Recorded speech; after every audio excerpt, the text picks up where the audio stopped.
थ' लोगोफोर सनिया गयनाब'आ गावनि फिसाजोखौ माने क'क्राझार स्कुलावनो फरायहोबाय आरोना स' जोबोद मोजांनि खोथा स्कुल गबाय ना स्कुल गबाय थ' हेल' लोगोफोर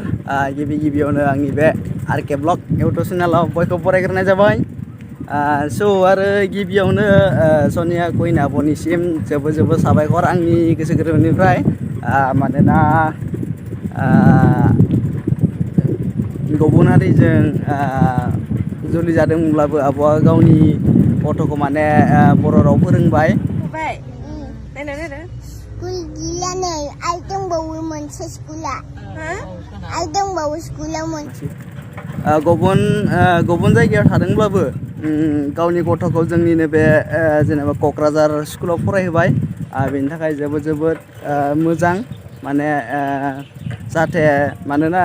बेफोरखौ बा आब'खौ नुनानै जाहाथे गुबुनाबो सोलोङो बेफोरबायदि जाहाथे गुबुन हारिजों जुलि जाबाबो